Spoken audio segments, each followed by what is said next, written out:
amanecer.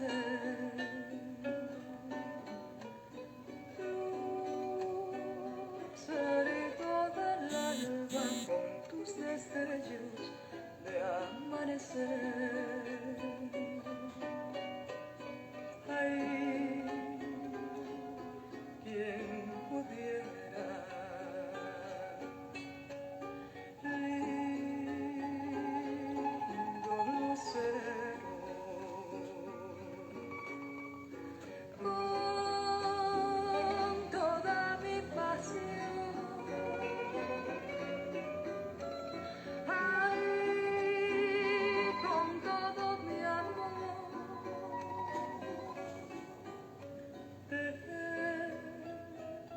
De tu luz hermosa,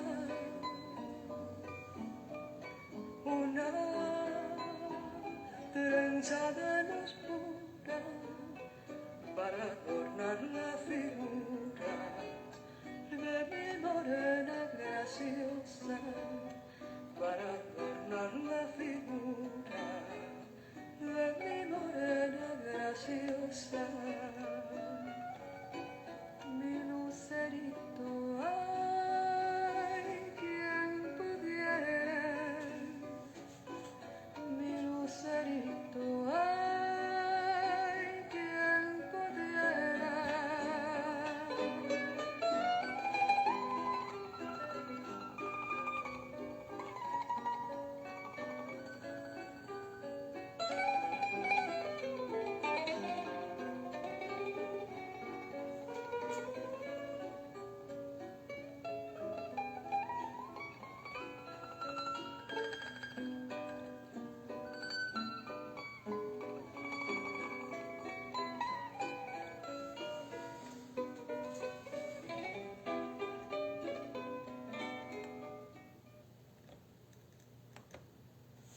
Saludos, estimados amigos digitales, donde quiera que ustedes se encuentren. Reciban mi abrazo virtual, mi cariño, mi respeto y sobre todo mi agradecimiento por seguir este espacio. Mi nombre es José Ríos Lugo, soy comunicador social. Este espacio se llama En Conversación con Ríos Lugo y es una producción del portal informativo El Reporte Global. Bueno, escuchamos allí de fondo un tema bellísimo, absolutamente bello, de Luis Mariano Rivera, interpretado nada más y nada menos que por Lilia Vera, Lucerito. Y seguimos así entonces promocionando la música popular venezolana. Desde este espacio, aunque sean 2 minutos nada más, mientras que esperamos a que las personas se conecten, pero es nuestro aporte para la difusión de la variadísima música y bella venezolana. Amigos, voy a estar conversando, como ha sido anunciado en redes sociales, con el economista, profesor universitario y escritor Víctor Álvarez, quien ya está por allí. Pero antes de darle acceso a Víctor, quiero aprovechar para manifestar mi rechazo contundente a las acciones que se llevaron adelante en la tarde de hoy contra algunos miembros de la oposición. Es así como está en este momento detenido el exdiputado Freddy Guevara, y ha sido acusado, bueno, lo típico de lo que acusan aquí a todo el mundo, de terrorista, de instigar al delito, al odio, y de verdad que creo que esto es un grave error del gobierno nacional, que en medio de un proceso de diálogo, donde están involucrados sectores de la comunidad internacional, sucedan entonces estas cosas que son violatorias de los derechos humanos.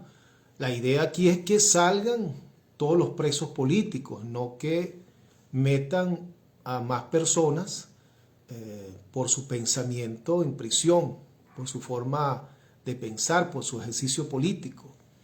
Eso debe acabar definitivamente aquí, y si queremos realmente una reconciliación nacional y salir adelante con este país, debe acabarse entonces esta persecución y este procedimiento constante del gobierno nacional de que por un lado saca a algunos presos políticos y por el otro lado mete a otros. Entonces, bueno, mi rechazo absoluto a la persecución y al que hayan presos políticos en Venezuela. Señor Nicolás Maduro, no debe haber presos políticos en Venezuela. Así de sencillo. Bueno, dicho esto, vamos ahora entonces a establecer contacto con mi invitado de esta noche, el economista Víctor, sobre el país, sobre la economía, sobre la política y también sobre un libro que acaba de publicar Víctor, que es La Ruta es Electoral, del cual nos va a hablar Víctor de su libro, de su más reciente libro, La Ruta es Electoral. Buenas noches, Víctor, ¿cómo estás? Buenas noches, José, gusto en saludarte. Gracias por esta nueva invitación para conversar, bueno, sobre el último trabajo que ya pusimos a circularnos, como bien lo acabas de comentar. Gracias de verdad. Oye, te creció un poquito la barba de la última, de la última entrevista. Las huellas de la cuarentena, las huellas de la cuarentena, es la evidencia de que me he tomado muy en serio este asunto de quédate en casa, no salir para ningún lado. Así es. Víctor, ya no cabe, ya veo que no cabe en la pantalla la barba. Sí. Mira, Víctor, tienes una nueva publicación, se llama La Ruta Electoral, quiero que nos hable de ella. Te confieso que no hice la tarea, no he tenido chance, tú me mandaste el libro, no he tenido chance de sentarme a leerlo, me disculpo por eso, Víctor. En el momento que tenga la oportunidad, créeme que estoy deseoso de hacerlo. De manera que voy a estar igual que las personas que nos están siguiendo, dependiendo en este momento de que tú nos cuentes todo lo relacionado a esta nueva publicación. Sí, mira, es una contribución, ¿no?, al debate electoral que está planteado para este año a propósito de las megaelecciones del 21 de noviembre, cuando el país elegirá 23 gobernadores, 335 alcaldes, más de 250 diputados regionales y más de 2.400 concejales. O sea, todo un liderazgo, justamente el liderazgo que está más conectado, más cerca con las necesidades de la gente, de los ciudadanos, y tenemos la oportunidad de renovar y de legitimar el liderazgo del país descontento de abajo hacia arriba, ¿no?, sin imposiciones de cúpulas políticas y sin imposiciones de la presión internacional. Y creo que es una enorme oportunidad para que nosotros podamos retomar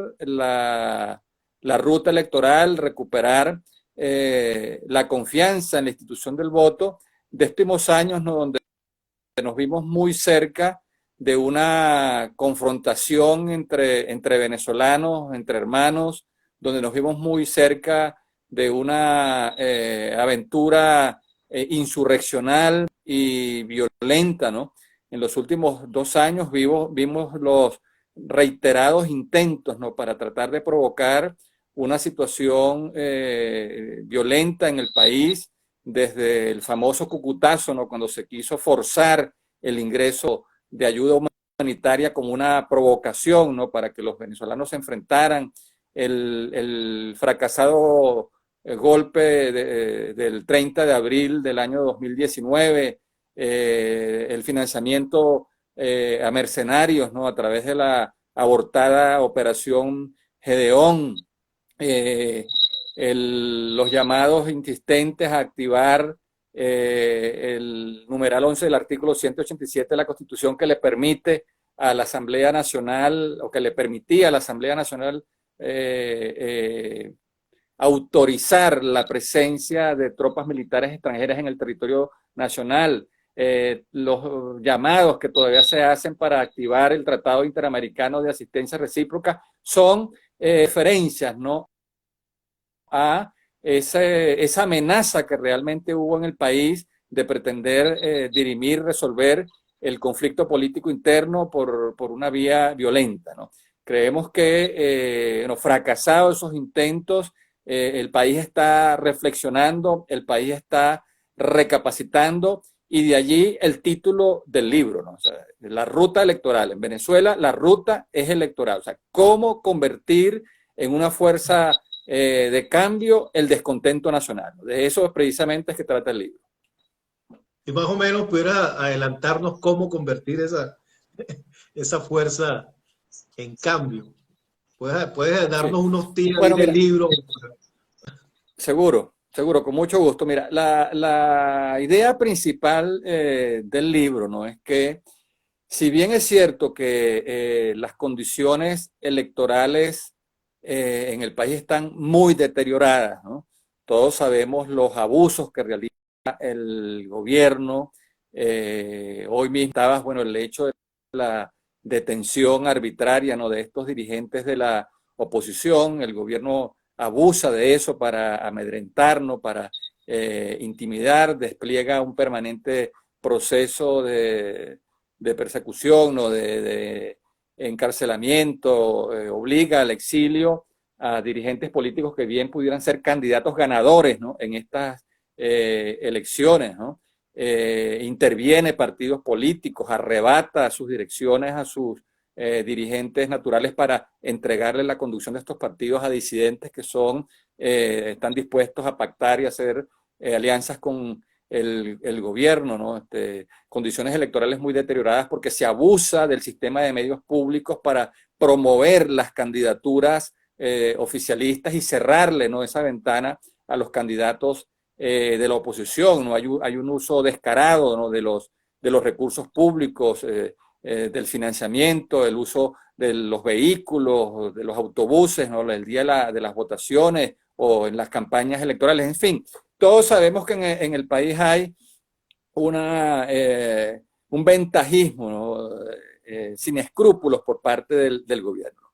Sin embargo, la tesis del libro es que, a pesar de que eso es serio, que las condiciones electorales son muy desfavorables, las condiciones políticas son muy, muy ventajosas, incluso mucho más decisivas que estas condiciones electorales. Y por condiciones políticas quiero subrayar el enorme rechazo que se tiene a la gestión de gobierno y sus candidatos. Las distintas encuestas que se hacen en el país, incluso las contratadas por el gobierno, revelan que entre el 75 y el 80% de los electores consultados rechaza esta gestión del gobierno y rechaza a sus candidatos. En consecuencia, si el país descontento, si el malestar nacional logra que su dirigencia política se ponga de acuerdo y presente candidaturas unitarias, se ponga de acuerdo y designe los testigos que defenderán todos y cada uno de los votos en las mesas electorales del país, si se pone de acuerdo para crear una poderosa maquinaria política que promueva esas candidaturas y promueva la oferta, la propuesta que le están haciendo al país, es muy probable que ese descontento nacional, ese malestar nacional se capitalice electoralmente y se ganen la mayoría de las 23 gobernaciones, la mayoría de las 335 alcaldías, la mayoría de los 250 diputados y la mayoría de los 2.400 alcaldes. Esa es la tesis del libro. Bueno, pero para eso hay que organizarse, elegir candidaturas unitarias y no hacer lo mismo que se hizo en las parlamentarias de diciembre del 2020, cuando el malestar nacional fue con tres candidaturas distintas, o prácticamente fue dividido en tres bloques y se dispersaron los votos, y bueno, ya vimos cómo la sumatoria de abstencionismo más división de la oposición facilitó el triunfo de los candidatos oficialistas en prácticamente todos los circuitos electorales y todas las listas. Bueno, fíjate, nada más en Caracas hay 14 precandidatos. nada más en el municipio Libertador. Evidentemente hay una situación ahorita con la oposición que tal vez sea el peor momento de la oposición, pero que yo he dicho que pudiera convertirse en el mejor momento de la oposición. Pasar del peor momento por la división, por la ruptura, por esa diatriba que hay constantemente, por esa insultadera, esa descalificación dentro de los mismos sectores de oposición, bueno, está en su peor momento. Pero, y precisamente tomándolo de la ruta electoral, pudiera convertirse entonces en el mejor momento de la oposición. Ahora, no se habla de diálogo, incluso hay un diálogo en este momento con el gobierno, pero pareciera que no hay un diálogo entre los sectores de oposición. ¿Están dadas las condiciones en este momento para llegar a a ese consenso general para tener entonces candidatos únicos y unitarios? ¿Cómo ves tú la situación real en este momento, Víctor? Sí, lamentablemente, ¿no? A días de empezar la fecha para inscribir las candidaturas, ¿no? Que es el próximo 9 de agosto, todavía no vemos que se avance en acuerdos concretos en los distintos estados y municipios para ver cuáles son los candidatos, ¿no? Que se van a presentar para poder capitalizar electoralmente este 80% de descontento, ¿no? Y lo que vemos es un fuego cruzado, ¿no? Entre los distintos candidatos, descalificándose, ¿no? Diciéndose cualquier cosa, que sencillamente lo que hace es desalentar, ¿no? y desanimar a los electores, ¿no? Porque parece que los distintos factores de la oposición están más interesados en destruirse ellos mismos que en complementar sus capacidades y recursos, ¿no? Para enfrentar a su adversario común o a su rival común, que es el gobierno, ¿no? No digo su enemigo, no digo su adversario, digo su rival político, ¿no? Y sin embargo, los propios sectores de la oposición, ellos sí se tratan como enemigos, ¿no? Y por supuesto eso desencanta y desalienta, ¿no? Por eso creo que también las megaelecciones del 21 de noviembre van a ser una enorme oportunidad, ¿no? Para dirimir esos conflictos internos. O sea, hay distintos métodos, ¿no? Se han planteado distintos métodos para elegir los candidatos unitarios, ¿no? Uno, bueno, es que las direcciones de los partidos políticos finalmente se pongan de acuerdo y decidan quién es, ¿no? Si eso no es posible, bueno, se ha planteado incluso la realización de una encuesta semejante a la que se hizo en las presidenciales del 2006, ¿no? Donde las distintas partes contrataron una encuestadora de reconocido prestigio que realizó un sondeo, una consulta, bueno, y el resultado de esa consulta fue respetado por todos los precandidatos y de ahí hay una candidatura. Esa pudiera ser una opción, ¿no? Y la tercera, bueno, que sería la mejor, ¿no? Que es las elecciones primarias. Sencillamente hay muy poco tiempo y los propios factores políticos de la oposición le temen a unas elecciones primarias por los resentimientos, ¿no? Y las heridas que dejan, ¿no? Por la cantidad de cosas, de ofensas y de insultos que se dicen para ganar la candidatura, ¿no? Por eso creo que entonces, para saber cuál es la oposición mayoritaria, ¿no? Porque aquí se habla de una oposición mayoritaria, pero que no se mide en las elecciones, ¿no? Que es la oposición del G4, pero no va a las presidenciales, no va a las parlamentarias, no postula candidatos a las elecciones de gobernadores ni alcaldes. Entonces, ¿con qué base se puede decir que esa es la oposición mayoritaria, ¿no? Esa oportunidad está dada el 21 de noviembre y creo que ese día se van a realizar también las primarias de la oposición. O sea, allí se va a saber quién es quién es el partido político, quién es el líder que realmente cuenta con el apoyo electoral, cuenta con el apoyo de la ciudadanía y que con sus votos, bueno, va a llegar a ser electo gobernador, alcalde o diputado a un consejo legislativo regional o concejal, ¿no? De modo tal que también es una oportunidad de oro para renovar el liderazgo político, para legitimar el liderazgo político y para que se defina quién es quién en el seno de la oposición. Y precisamente de liderazgo político, una de las cosas que, bueno, yo he entrevistado aquí, cuando comenzó este espacio el año pasado, Víctor, yo entrevisté a un grupo de analistas y profesores, y de hecho ningún político. Y al final, como 20 entrevistas más o menos, de la cual próximamente va a salir una publicación, más o menos en general todos coincidían que una de las razones por la que la oposición no ha llegado al poder en estos 20 y tantos años es porque hay ha habido mediocridad en la dirigencia política. Y coinciden muchos de los entrevistados en esa apreciación, entre, por supuesto, otros factores, ¿no? Evidentemente. Entonces tú estás hablando ahorita de la renovación política, de nuevos liderazgos. En este momento hay una necesidad de que las organizaciones políticas nuevamente reconecten con el ciudadano. En las encuestas uno ve que el 64, 65% de los ciudadanos manifiestan que no se sienten hoy identificados con los líderes políticos actuales, ni con los partidos políticos. Entonces es necesario esa reconexión de la dirigencia política con la sociedad.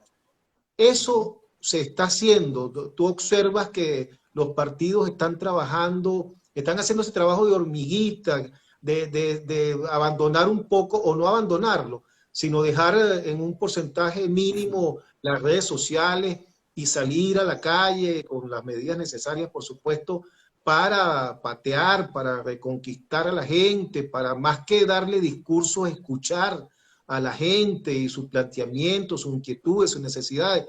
Los partidos están haciendo eso en este momento, se observa eso. No en la escala que debería ser en la antesala de un proceso electoral tan importante como este. Y la causa de eso es que las organizaciones políticas están muy débiles, por decir. No tienen direcciones regionales, mucho menos tienen direcciones municipales o direcciones parroquiales, ¿no? Porque en la estructura, en el modelo organizativo y funcional de una organización política, ¿no? Los liderazgos se organizan en cada estado, en cada provincia, se organizan en cada municipio, en cada parroquia.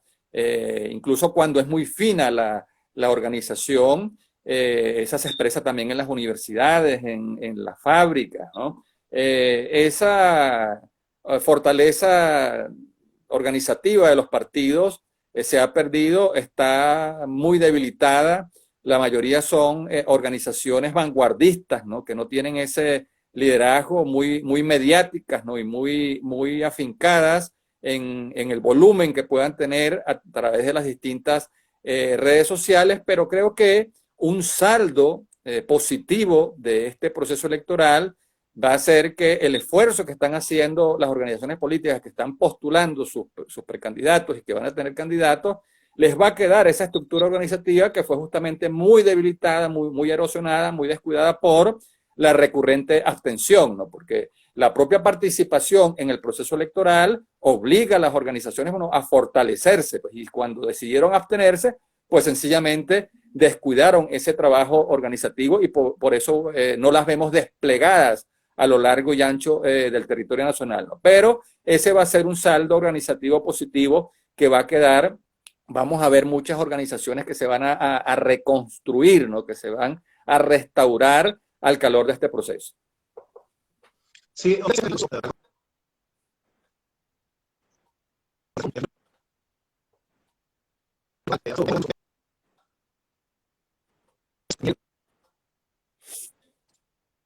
y hemos visto o no hemos visto un esfuerzo significativo por parte de las organizaciones políticas para promover que los ciudadanos se acerquen a los diferentes puntos del Consejo Nacional Electoral y renueven, se inscriban. Creo que eso ha estado bastante flojo. ¿Cómo lo has visto tú, Víctor? Sí. Sí, bueno, mira, los partidos políticos en Venezuela fueron muy eficaces, ¿no? En destruir la confianza en la institución del voto, ¿no? si todas las dudas que crearon sobre la autoridad electoral, ¿no? Un árbitro parcializado, un árbitro vendido que jugaba a favor del gobierno, ¿no? Esas consignas que erosionaron tanto la confianza en la vía electoral, ¿no? En Venezuela se vota pero no se elige, dictadura no sale con votos. Es decir, eso que se ha repetido tantas veces le hizo mucho daño, ¿no? A esa conciencia ciudadana que siempre estuvo dispuesta, ¿no? A dirimir sus conflictos a través del voto. Y eso, por supuesto, se sumó al conflicto interno que antes comentábamos, ¿no? De una dirigencia opositora que lo que hace es descalificarse y ofenderse entre ella misma, y es lo que ha causado este desaliento, ¿no? Y un gran reto ahora, bueno, justamente es el de poder reconstruir, recuperar la confianza en la ruta electoral y en la institución del voto, ¿no? Y justamente las páginas que hemos escrito en este libro dan argumentos, ¿no? Para contribuir en esa dirección. Sí. La sociedad civil, los que no somos militantes de una organización política determinada, pero bueno, somos profesionales, pertenecemos a un gremio, la gente de las iglesias, los profesores universitarios, esa entelequia que llamamos sociedad civil, debería ser el papel en este momento de esa sociedad civil para contribuir precisamente al rescate de esa vía, de esa ruta electoral, Víctor? Bueno, creo que lo está teniendo, ¿no? No es cuál debería ser, ¿no? Sino el papel que está teniendo la sociedad civil en este momento, porque fíjate que los candidatos, los nuevos rectores que finalmente se incorporaron al Consejo Nacional Electoral, ¿no? La mayoría de ellos fueron promovidos precisamente por iniciativas de la sociedad civil ante la inercia y el desgano de los partidos políticos, ¿no? Que andaban hundidos allí en sus pugnas internas, en sus indecisiones, que no terminaban de postular, de concretar los acuerdos políticos que el país necesitaba, y vimos cómo la sociedad civil llenó ese vacío, asumió el liderazgo, hizo un proceso de preselección, postuló candidatos, y hoy en día en el Consejo Nacional Electoral tenemos, si bien no es un Consejo Nacional totalmente balanceado, pero hay una representación mayor y de mucho más credibilidad en el Consejo Nacional Electoral, y ya se están viendo los avances, ya se están viendo los progresos en las decisiones que han ido tomando, que son positivas para recuperar la confianza en el voto. Y lo que queda ahora, bueno, es que esa misma sociedad civil continúe desplegando esta labor que hasta ahora ha hecho, porque está emplazando, está interpelando a los partidos políticos, ¿no? Y ellos no interpretan este nuevo momento como lo está interpretando estas organizaciones, estos movimientos sociales, estas expresiones de la sociedad civil, sencillamente esas organizaciones políticas van a quedar desplazadas, pues van a quedar totalmente lapidadas, ¿no? A la orilla de estas nuevas dinámicas que están siendo motorizadas, sobre todo por este papel protagónico que están tomando estas organizaciones de la sociedad civil, estos movimientos sociales.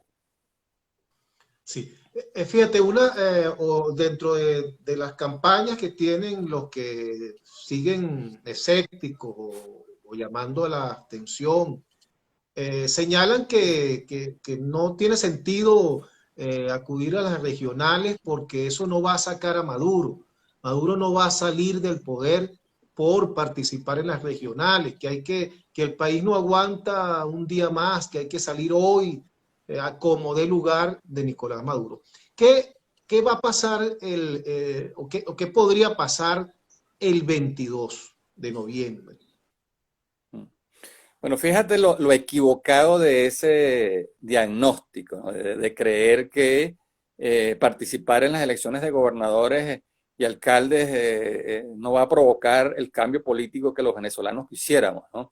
Qué divorciado está ese análisis, ¿no? Qué mala lectura y qué pésima interpretación hace de la realidad nacional, porque si algo puede acelerar la participación en las elecciones de gobernadores, alcaldes, consejos legislativos y consejos municipales, es que Si el país descontento logra recuperar buena parte de esas gobernaciones, son 23, suponte que podamos ganar 12, 15 gobernaciones, que podamos ganar 180, 200, 220 alcaldías, buena parte de los consejos legislativos y de los consejos municipales, esto se convertiría en un espacio, en una plataforma de resistencia y lucha institucional para activar el referéndum revocatorio del mandato presidencial, lo cual es posible a partir del próximo 10 de enero del año 2022. O sea, estamos apenas a 7 meses de esa fecha, que es la única vía constitucional para adelantar la elección presidencial. Entonces, ese liderazgo que está tan divorciado de la realidad nacional no lo ve así. Y entonces, en lugar de aprovechar esa oportunidad para crear esta plataforma institucional, decide más bien abstenerse y perder de nuevo otra oportunidad. Así. Esta nueva publicación tuya, La Ruta es Electoral, ¿cómo convertir en una fuerza de cambio el malestar nacional? ¿Cómo adquirirla? ¿Cómo puede hacer las personas para tener acceso a ella? Quizás está en Amazon. ¿Cómo se consigue? Sí, bueno, mira, para los venezolanos, para nosotros los que vivimos aquí, ¿no? Y tenemos que resistir y luchar en tan difíciles condiciones, o sea, comprar un libro en Amazon es muy complicado, es muy difícil, o sea, prácticamente posible, ¿no? Por eso es que este esfuerzo no es una mercancía que se va a vender, es un libro que se va a distribuir, acceso libre a él. Los interesados pueden descargarlo a través de nuestro Instagram de Pedagogía Económica, ahí pinchan en la bio pulsan y allí está, entran y allí van a ver el link, ¿no? Quienes quieran leerlo en el teléfono, ¿no?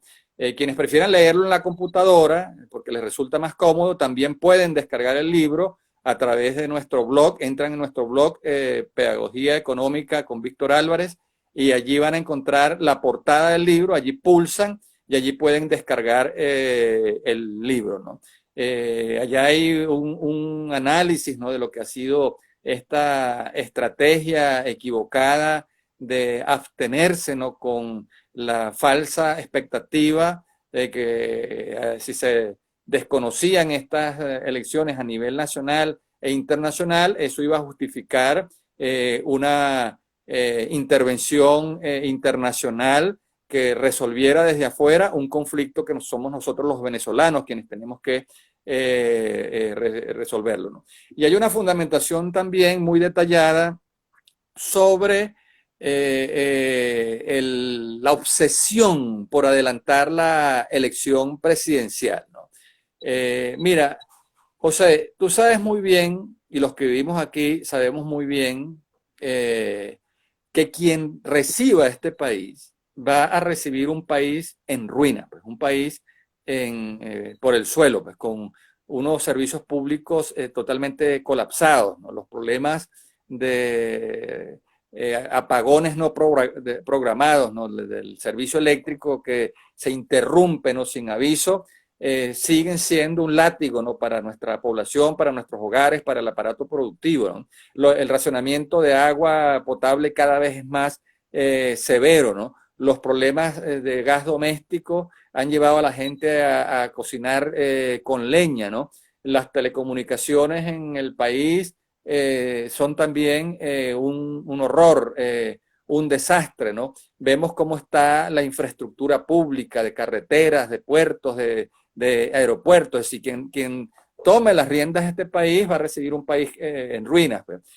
Va a recibir además una economía en el piso, ¿no?, con un proceso hiperinflacionario que vuelve sal y agua a los ingresos de los hogares, de las familias, con un aparato productivo que se ha contraído 80% en los últimos 7 años, y eso es lo que explica la enorme escasez que sigue azotando al país, ¿no? Y en consecuencia, a ese gobierno le va a tocar la dura tarea de aplicar un programa de ajuste económico para corregir todas estas distorsiones, ¿no? Y ya sabemos también cómo los pueblos, ¿no?, que han sido castigados por estos largos periodos de escasez y de hiperinflación, reaccionan ante estos programas de ajuste, sobre todo cuando el costo de los mismos se recuesta, ¿no?, sobre los sectores más vulnerables de la población, ¿no? Miremos lo que ha pasado en América Latina, miremos lo que le pasó a Macri en Argentina cuando recibió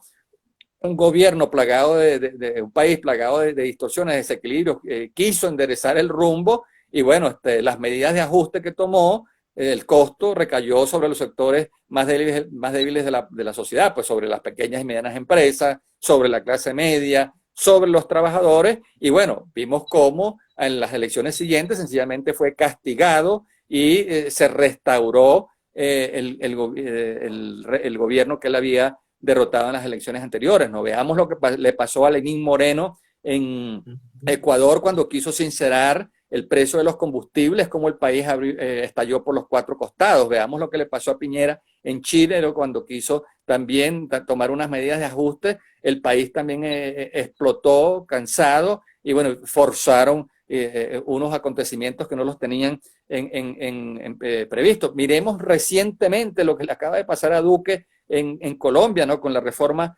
tributaria que quiso impulsar. Bueno, el país también ardió, ¿no? Entonces, cuando la situación de un país está así, un cambio en el mando político no asegura, no garantiza que la crisis de gobernabilidad se va a superar. Y en Venezuela más bien se podría agravar, porque hay que ver lo que sería el chavismo en el poder, resistiendo y agitando y calentando la calle para oponerse a un programa de reformas de este tipo, ¿no? Y hay que ver el peligro que sería con todos estos colectivos armados que hay, que están azotando y han tomado buena parte del territorio, ¿no? Por eso en el libro, una de las cosas que fundamentamos es la necesidad y conveniencia de un gobierno de coalición entre el oficialismo y la oposición que se encargue de hacer este trabajo duro, este trabajo sucio, de aplicar las medidas de ajuste económico para sanear la economía, de reinstitucionalizar los poderes públicos, la Fiscalía General de la República, la Contraloría General, el Banco Central de Venezuela, el Tribunal Supremo de Justicia, y además de eso, de desarmar a los colectivos, de tal forma que después que ese gobierno de coalición cumpla esos tres objetivos de sanear la economía, reinstitucionalizar los poderes públicos y desarmar los colectivos, ahí sí se pueden convocar unas elecciones presidenciales para que quien resulte ganador reciba una economía saneada y un país reinstitucionalizado y pacificado que se pueda gobernar. Sí, tú vienes planteando eso del gobierno de coalición desde hace tiempo, Víctor, te lo he escuchado desde hace algún tiempo, ese planteamiento que desde mi lógica creo que sería lo pertinente, quizás lo ideal, visto este escenario tan terrible que tú nos has descrito y que lo vemos y lo sufrimos todos los días.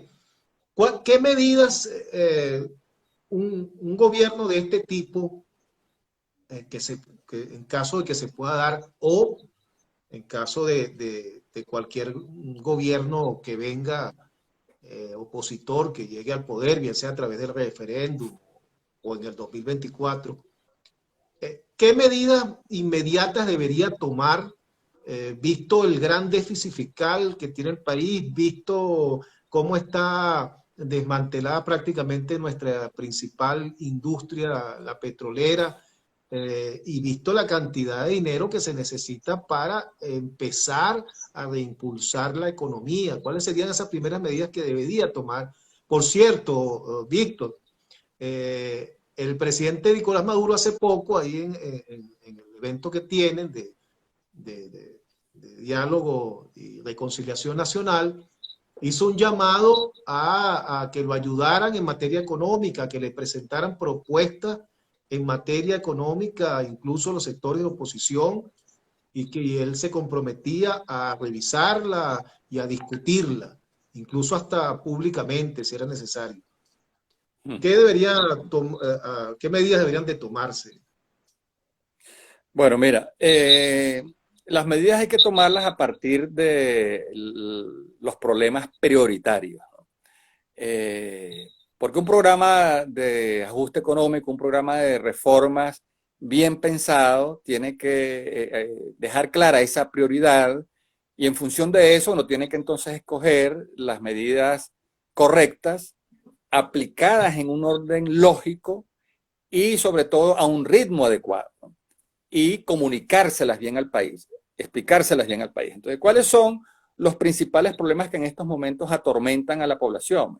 Por un lado está la escasez, y la escasez tiene que ver con la contracción del aparato productivo. Si aquí se ha caído, si el aparato productivo se ha reducido en 80% su tamaño, bueno, pues se produce menos, pues, y eso explica la escasez, ¿no? Porque nosotros teníamos la cuarta economía de América Latina, ¿no? Pero se ha reducido. Eso es como si una persona que medía 2 metros y desde hace 7 años no la ves, esa persona de 2 metros la vuelves a ver y resulta que mide apenas 40 centímetros, ¿no? Se redujo de 2 metros a 40 centímetros. Eso es lo que ha pasado con la economía venezolana. Una economía que medía 2 metros y se ha reducido a 40 centímetros. Entonces no produce lo suficiente para satisfacer las crecientes necesidades de la sociedad. Entonces, eso supone un conjunto de medidas concretas que hay que aplicar. Y el segundo problema es el de la hiperinflación, que disuelve la capacidad adquisitiva de los presupuestos de los hogares, de las empresas y de las instituciones, ¿no? Y esta hiperinflación viene causada fundamentalmente, bueno, por la propia contracción del aparato productivo. Ya sabemos que el producto más caro es aquel que no se consigue, porque entonces viene además de eso la especulación.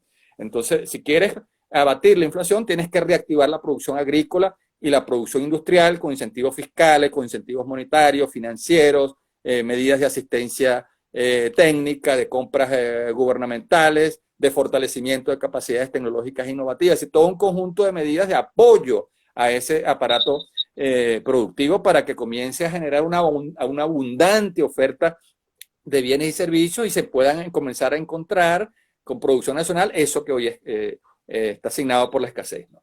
Y en el caso de la hiperinflación, su principal factor propagador es la forma como se está financiando el déficit de la empresa de electricidad, de la empresa de gas, de la empresa de agua, de la empresa de telecomunicaciones. Todas estas son empresas públicas que tienen las tarifas congeladas o se han ajustado, pero que todavía no logran cubrir los costos de producción. Entonces, la mayoría de estas empresas públicas no facturan ni siquiera para pagar la nómina. O sea, entonces, ¿cómo se pagan las nóminas de esas empresas? No, porque el Banco Central de Venezuela realiza emisiones de ese llamado dinero sin respaldo, de dinero inorgánico. Antes nosotros los economistas utilizábamos muchísimo la figura, la imagen, ¿no? De que cada vez que al gobierno le faltaba plata para cubrir su gasto, ponía a funcionar la maquinita de hacer billetes, ¿no? La imprenta de hacer billetes que tiene la ciudad de Maracay. Por ahorita es mucho más fácil.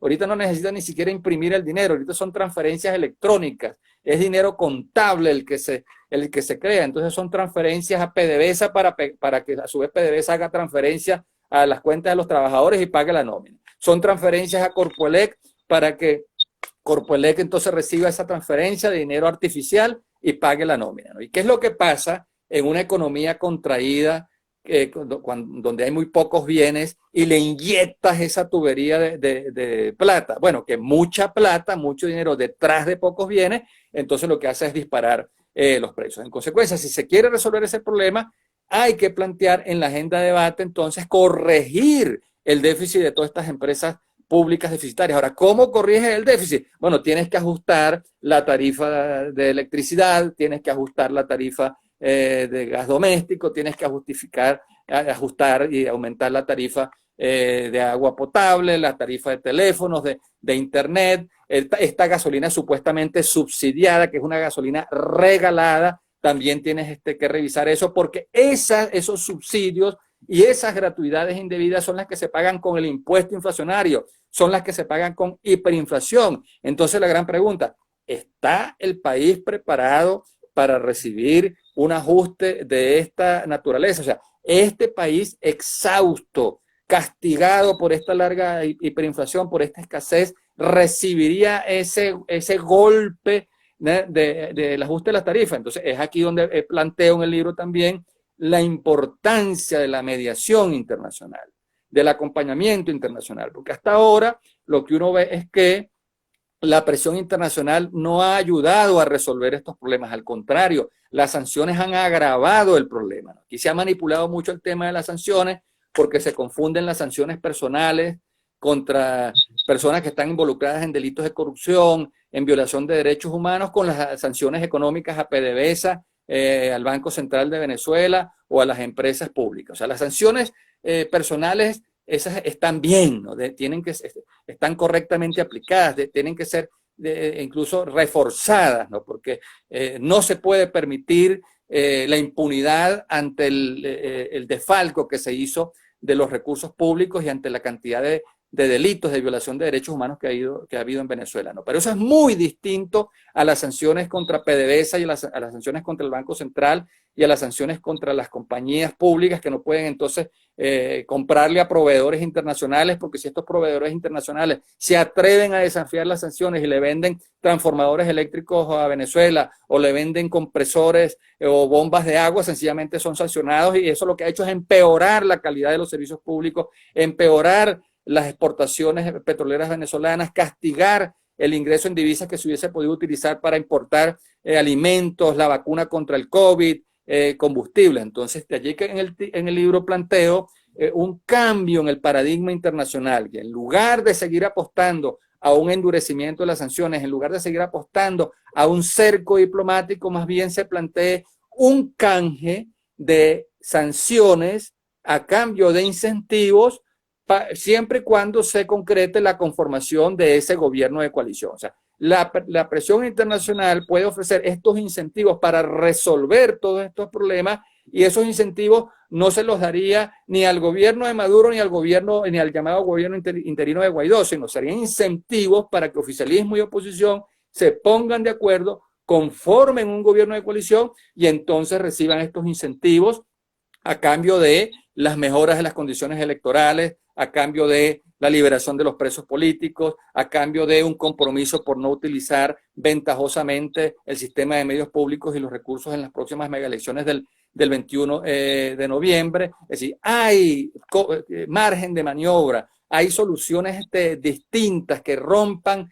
la inercia de una intervención internacional, que además de eso lo que ha hecho es atizar, exacerbar más las divisiones en la oposición, al considerar a un sector como la oposición auténtica y considerar a otro sector como la pseudo o la falsa supuesta oposición. Y no creo que alentando ese tipo de divisiones es que nosotros podemos salir adelante. La mediación internacional, si algo pudiera hacer también, es facilitar ese diálogo no solo entre gobierno y oposición, sino entre los distintos factores de la oposición, para que se pongan de acuerdo y bueno, y se dé este paso de conformar este gobierno de coalición, ¿no? Guaidó planteó un acuerdo de salvación nacional que en esencia es un gobierno de coalición nacional, pero bueno, hablemos claro, pues no busquemos estos nombres tan altisonantes, tan rimbombantes, y no lo condicionemos, ¿no?,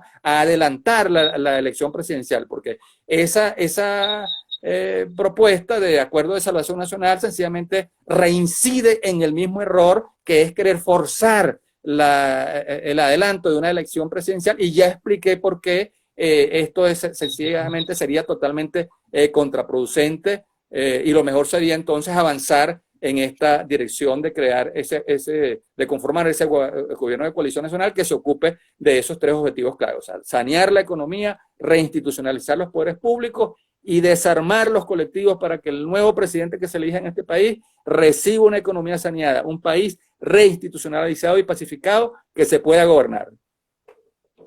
Sí, y la respuesta del gobierno ante ese acuerdo y esa exigencia de adelantar presidenciales y Asamblea Nacional es lo que es pedir entonces que para poder sentarse allá en México, entonces que tiene que quitar todas las sanciones, tienen que los grupos que han manifestado otras vías diferentes a la democrática ponerse a tono. Entonces, bueno, Claro. ese es el careo que hay. Pero Claro, fíjate, hay una buena noticia. la propuesta es prácticamente extemporánea, pues, o sea, se perdió el momento de hacer esa propuesta. O sea, una propuesta de esa naturaleza se hace desde una posición de fuerza, desde una postura de fuerza, no desde una posición de debilidad.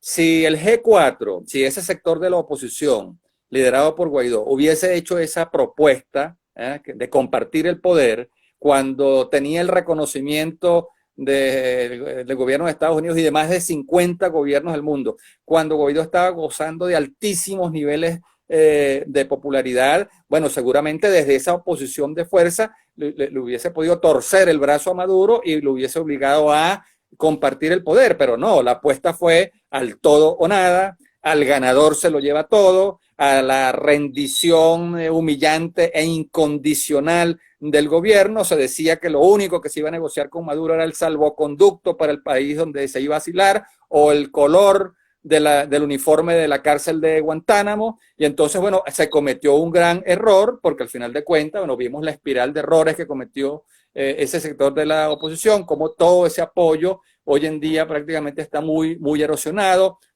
Ya muchos países ni siquiera reconocen a Guaidó como presidente interino, sino como un líder más de la oposición. Bueno, y ante la fuerza que está cobrando la idea de retomar la ruta electoral, bueno, hace esta propuesta de un acuerdo de salvación nacional que no es más que un gobierno de coalición, pero él lo condicionan entonces al adelanto de la elección presidencial, y ya vemos que eso es inviable, porque hoy en día con un gobierno que luce fortalecido, no porque se haya fortalecido, sino porque esta oposición tan debilitada lo hace ver fuerte, cuando no es así, ¿no? Porque este gobierno a lo sumo podrá movilizar 25% de los electores en el propio proceso electoral. Eso no es ningún rasgo de debilidad, ¿no? Pero entonces así están planteadas las cosas, ¿no? Por eso insisto, nosotros, el malestar nacional, el país descontento, tenemos una oportunidad de oro para que en estas elecciones del 21 de noviembre podamos capitalizar electoralmente ese 80% de rechazo al gobierno y sus candidatos. Las rutas electorales. Así es. Fíjate, hay una buena noticia, dice que el Departamento del Tesoro autorizó las operaciones de gas licuado de petróleo de Venezuela. Esto me imagino que tiene que ver un poco con ese proceso de negociación que se viene dando, ¿no? Que hemos visto también otro signo interesante. Ahora, incluso con un gobierno de coalición, o aún mejor, con un gobierno de coalición, esas medidas que deben de tomarse, que tú bien nos las acabas de explicar, implican un golpe muy fuerte para la población, para los más débiles, para los más necesitados que no están en condiciones de recibir un golpe como ese después de todo lo que han vivido, y tú lo acabas de decir. La comunidad internacional tendrá entonces que darnos financiamiento, Víctor, para atender a estos sectores más débiles con subsidios. Tendremos que seguir con subsidios para que sirva de colchón, de peto ante este golpe fuerte de estos ajustes que tiene que hacerse sine qua non. Así es, mira, y no es difícil, José, resolver el problema. La solución está al alcance de la mano. Las medidas están al alcance de la mano. Estabilizar la economía venezolana no tiene que pasar por ese trauma que han sufrido los demás países. ¿Cuáles serían esas medidas? Bueno, en primer lugar hay que levantar las sanciones, ¿no? Pero las sanciones hay que levantárselas a ese gobierno de coalición, ¿no?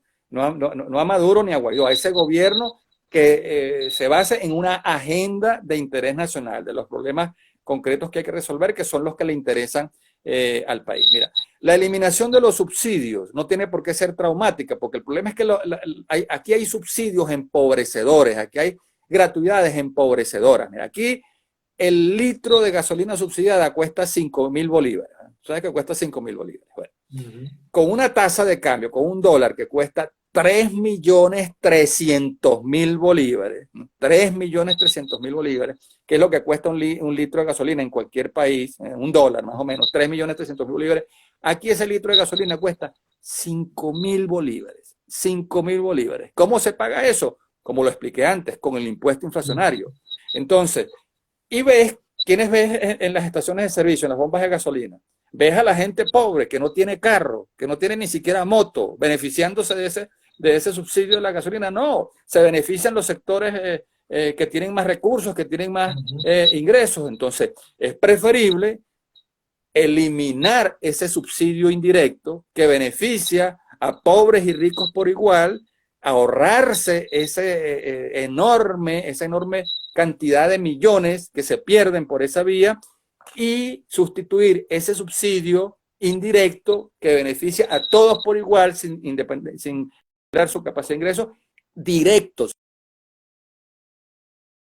focalizados en aquellas familias que realmente lo necesitan, que realmente están en una situación de muchas restricciones. Y eso hacerlo así con todos los demás bienes y servicios. Entonces, tienes un reacomodo, ¿no?, de las finanzas públicas, el que pueda pagar, que pague, quien necesite un determinado porcentaje de subsidio recibirá ese porcentaje de subsidio, y entonces empiezas a enderezar el rumbo y el funcionamiento de la economía. Y así como te pongo este ejemplo, te pudieras poner los ejemplos en los otros casos, ¿no? Pero sabemos, bueno, que por las restricciones de tiempo no es posible, pero lo que sí quiero dejar claro es que hay soluciones al alcance de la mano que no tienen que ser traumáticas y no tienen por qué ser mal recibidas por la mayoría de la población que ha sufrido los azotes de este largo periodo de escasez y de hiperinflación. Sí. Ahora, es muy importante el apoyo internacional, ¿no? Es decir, levantar las sanciones, que a Venezuela se le abran otra vez las puertas del financiamiento internacional, que Corpoelec le pueda comprar piezas, repuestos a empresas estadounidenses y europeas sin que esas empresas sean sancionadas, que podamos volver a colocar los 500.000, 600.000, 700.000 barriles de petróleo en el mercado europeo, que el país pueda emitir deuda y la pueda colocar en los mercados financieros sin los impedimentos que ahora tiene. Y bueno, y ese es el nuevo papel de la intervención internacional, de la mediación internacional, del acompañamiento internacional que estamos planteando. O sea, un nuevo paradigma que cambie, que cambie las sanciones por incentivos. Nos quedan 5 minutos del espacio, Víctor, y quiero hacerte 2 preguntas, ¿no? Y también leer algunas inquietudes aquí de los que nos siguen. Una es, ¿cómo está siendo recibido esta propuesta, este planteamiento que tú vienes haciendo desde hace tiempo, pero que ahora lo recoges en una publicación? ¿Ha tenido receptividad? ¿Has podido reunirte con algunos sectores para plantearle directamente? Eso por un lado. Y por el otro lado, aunque creo que eso requeriría mucho más tiempo, pero que me esbozaras un poco, la economía del Estado venezolano va a seguir dependiendo del petróleo, visto que la industria está en este momento desmantelada y que se requieren cuantiosos recursos y también tiempo para reactivar esa principal empresa. O sea, no sería hora también de empezar a ver otros horizontes en materia de sustentación del Estado. Esas 2 cositas por allí. Okay. Bueno, vamos a hacer rendir estos 5 minutos. Pues mira, en relación con la primera, sí, bueno, efectivamente esta es una larga prédica, José. Mi primer artículo sobre la necesidad de un gobierno de coalición lo escribí en el año 2014, cuando el país quedó hundido en aquella espiral de violencia, ¿no?, terrible, que estremeció y sacudió al país, ¿no? A partir de entonces comencé a hablar de la necesidad de un gobierno de coalición, ¿no? Por supuesto, las tesis que desarrollo en el libro incorporan otros elementos que tienen que ver con la evaluación de las sanciones, con el tema de las condiciones políticas, las condiciones electorales, con cómo construir la viabilidad económica de la transición política. Son temas que abordo en el libro, ¿no? Pero sí, ha sido una larga cruzada, ¿no?, donde los primeros años, pues, era muy mal vista, muy mal recibida esta tesis, ¿no? Sí. Donde la planteaba. Era una herejía, era una especie de herejía. Sí. Pero ahora, fíjate, ahora le llegó el momento a estas tesis, ¿no? Y por eso decidí entonces sistematizarlas en este libro, porque son propuestas que se han ido desarrollando al calor de la coyuntura del debate político. Entonces, en esta necesidad que uno tiene como como ciudadano, como venezolano, de contribuir a que su país pueda resolver de manera política, democrática, electoral, pacífica, constitucional, este conflicto que nos atormenta, bueno, entonces el esfuerzo de haber sistematizado todas esas ideas, todos esos planteamientos, y entonces ahora más bien lo que recibo son comentarios como, oye, pero es que es tan obvio lo que tú propones, que yo no sé cómo no se ha hecho todavía, pues es tan de sentido común lo que tú estás diciendo, que de verdad que este es el momento de hacerlo. Entonces, de alguna manera, bueno, ha valido la pena estos 7 años, ¿no? de necedad y de terquedad de plantear lo que es una convicción, ¿no? Y en relación con la segunda pregunta, mira, sobre si el país va a seguir siendo un país petrolero, y si va a seguir dependiendo del petróleo, mira, hay un debate en estos momentos, ¿no? que siento que está mal enfocado, ¿no? Porque hay quienes plantean que Venezuela, bueno, va a dejar de ser un país petrolero, ¿no?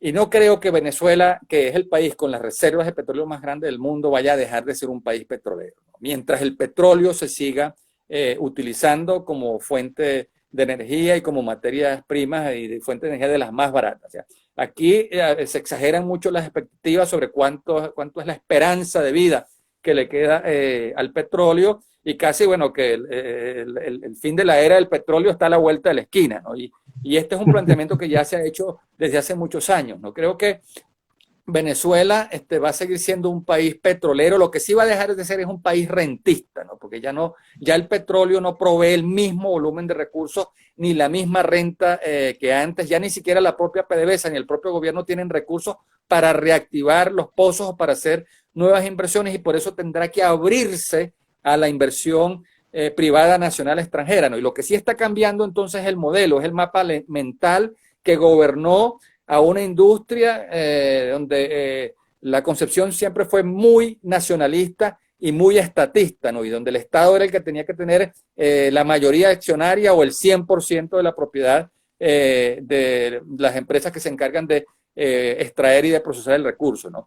Lo que hay que dejar claro es que el recurso natural será siempre del Estado, propiedad pública, pero las empresas que se constituyan y que se creen para sacar, para extraer ese recurso del subsuelo, que es propiedad pública, y para procesar ese recurso, sí pueden ser empresas privadas, incluso con una participación accionaria privada mayoritaria. Y eso es lo que está planteado en este momento. Entonces, el tránsito no es de un país a un país postpetrolero, ¿no? El tránsito que está planteado es a un país postrentista, donde esa industria estatista y nacionalista tiene necesariamente que abrirse a la inversión privada nacional extranjera si se quiere rentabilizar ese recurso que está en el subsuelo. De lo contrario, se quedará ahí y no podrá ser aprovechado para generar recursos que permitan, bueno, financiar lo que es la reconstrucción nacional. Y bueno, y ese es un tema que habrá que plantearlo también en la agenda de las próximas decisiones y construir allí un nuevo acuerdo nacional. Así es. Déjame leer aquí algunas inquietudes de los que nos siguen. Está Cantillo Juan Carlos por aquí. Además de el gobierno ¿qué? Además el gobierno no es tonto. A las empresas como PDVSA recibir sanciones utilizan, oye, no veo bien aquí. Habla de las sanciones y la culpa de las sanciones. No. Bueno, es una inquietud por allí que tiene Juan Carlos Cantillo. ¿Quién más por aquí está? Urge reactivar la economía, es resolver. Ok, fíjate lo que dice aquí Freddy Lujano. Una de las cosas fundamentales para reactivar la economía es precisamente atender el problema eléctrico, ¿no? Hace referencia por aquí Freddy. Freddy Lujano, saludos, buen amigo, presidente de la Cámara de Industriales del Estado de Aragua. Sí, vamos a ver por aquí quién más está por aquí. Lo que pasa es que las letras aquí son en blanco. Y entonces, sí, oye, están en mi barba. Y como la barba es blanca, yo no las puedo ver tampoco. Intento leer, pero sí. Sí. Sí, pero No, bueno, bueno, ahí de hay acuerdo. Mira, sí, más o menos pude también revisar las preguntas, ¿no? Yo creo que efectivamente ahí está uno de los grandes retos, ¿no? Pero reactivar la economía, o sea, a propósito de la reflexión que hacía Freddy Lujano, ¿no? Y lo hemos conversado en foros que él ha organizado, allá en Aragua. Mira, que una empresa industrial que está trabajando 2, 3 días a la semana, en turnos de 4 o 6 horas porque se va la luz. Si se quiere que esa empresa trabaje de manera continua, 5, 6 días a la semana, a un turno, a 2 turnos, bueno, eso va a requerir electricidad, va a requerir repotenciar el servicio eléctrico. El gobierno no tiene plata para repotenciar el servicio eléctrico. Entonces, ¿qué le toca hacer? Bueno, abrirse a la inversión privada y, bueno, tener algunas regulaciones y controles en relación con las tarifas que puedan cubrir los costos de producción y asegurar una ganancia razonable para que se justifique la, la inversión, ¿no? Pero eso es un paso clave. Igual, hay empresas que son intensivas en el uso de agua, ¿eh? Y entonces, con este razonamiento de agua, ¿cómo se va a poder reactivar la economía? Las empresas necesitan comunicarse, necesitan un buen sistema de telecomunicaciones, de Internet. Tenemos el Internet más lento del mundo. O sea, hay empresas que son intensivas en gas industrial. Entonces, las empresas necesitan también las autopistas para transportar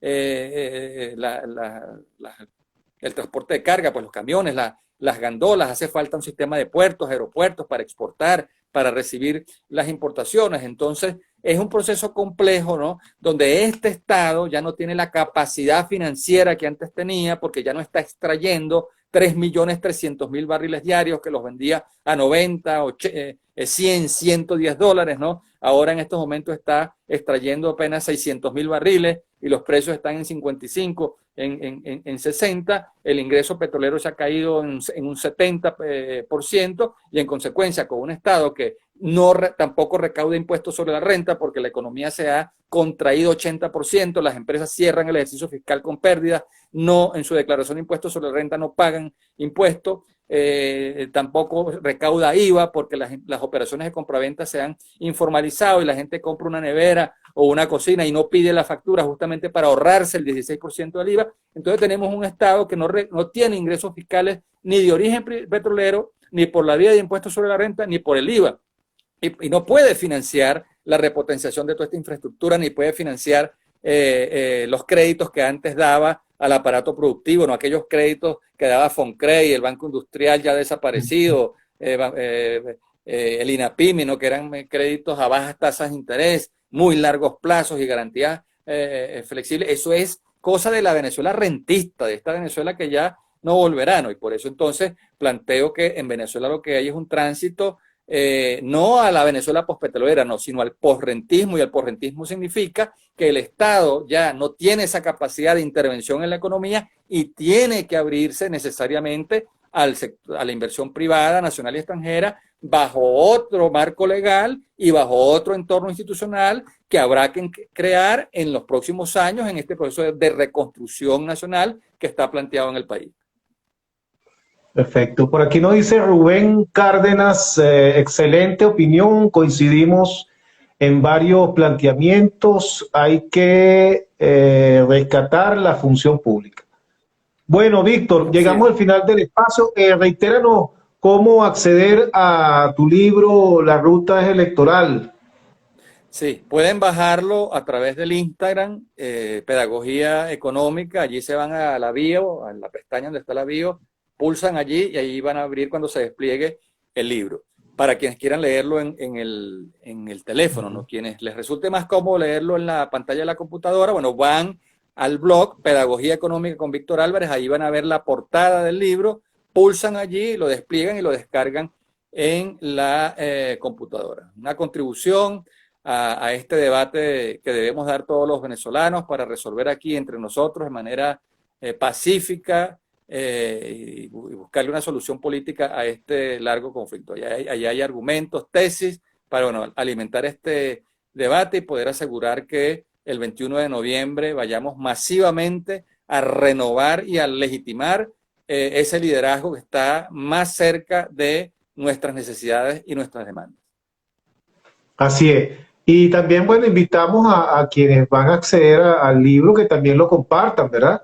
que lo Correcto. compartan, le den a compartir para que le llegue más y más a más y más personas. Bueno, Bájenlo y Víctor, compártanlo con todos sus contactos, interlocutores, colegas, sus círculos de debate, de estudio, porque yo creo que tenemos que rescatar esa institucionalidad, ¿no? Basta ya de aventuras insurreccionales, basta ya de ese culto a la violencia que nos puso tan cerca, pero tan cerca de una confrontación entre venezolanos, ¿no? Ya que por fin esa situación de riesgo la hemos superado, lo que nos toca ahora es darle fuerza a la vía pacífica y electoral. La ruta, como lo dije antes, es electoral, es el título del libro. así es. Buenas noches, Víctor, muchas gracias y buenas noches a los amigos digitales que nos acompañaron. Mañana voy a estar conversando con el doctor Femir Mármol García sobre la situación esta de inseguridad, la situación de las bandas. El doctor Mármol García es un experto en esa materia y creo que vamos a tener un buen programa mañana.